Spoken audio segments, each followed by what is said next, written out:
2008, I was called to Washington, D.C. in America, and I was given an award for services to humanity because I coordinated the Millennium Development Goals pilot project in Ghana, in Morocco, that was in Casablanca, and Dushanbe in Tajikistan. Then we had Chicago and Louisville in the US. We did the pilot, and then I was sponsored by Bill Gates to Albuquerque in New Mexico to present my report to an international conference. And it was through that the Millennium Challenge account was established by Bill and Melinda Gates Foundation. During the drafting of the Constitution, we played a role because we were just coming from a revolution, and some of the revolutionary ideas and ideas were in some of us. They were imbibed in some of us, such as honesty, not stealing government monies. I mean, so many things, not to be fraudulent. So these were the ideas that propelled us into the Constitution. So if you look at the 1992 Constitution, we tried to make sure that there would be no corruption among ministers. And that was why we put it that two-thirds of the ministers should come from among members of parliament.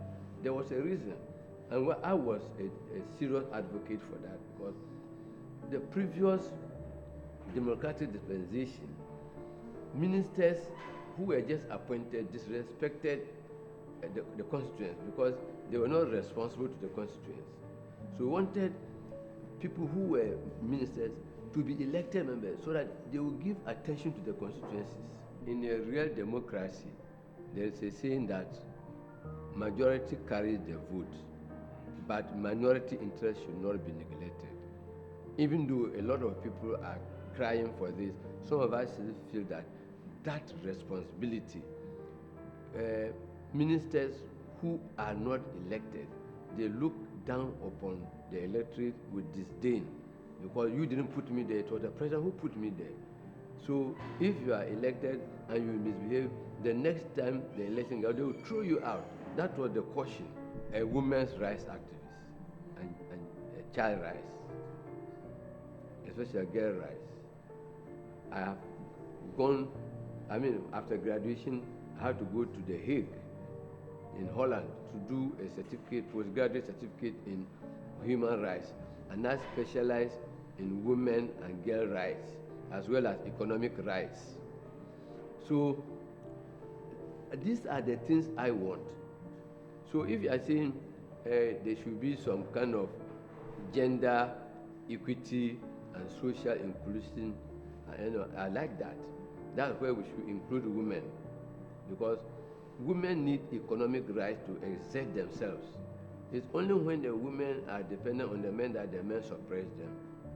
It's only when women haven't had very good education that the men suppress them.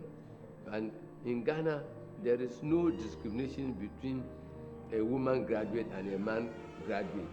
We are treated equally. It's not so in other, even advanced countries, because we all take equal pay.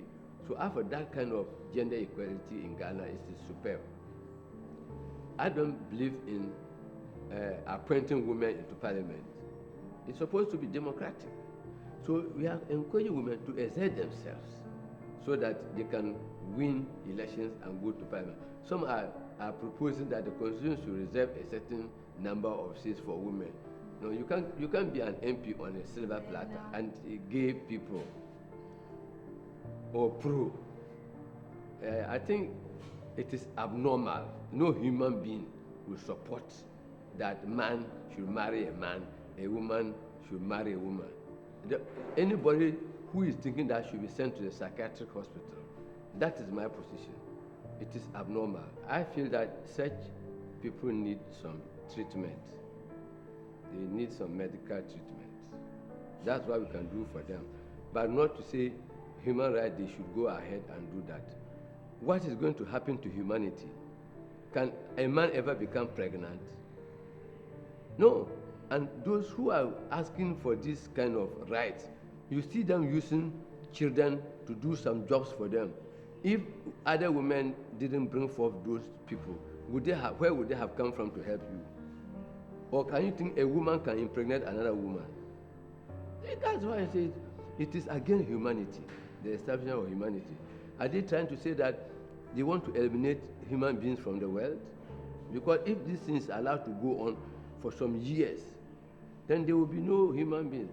Because those who are practicing gayism, lesbianism, they are all going to die, and there will be no children to take up life in the world. So that's why I say it's not a right, it's an abnormality.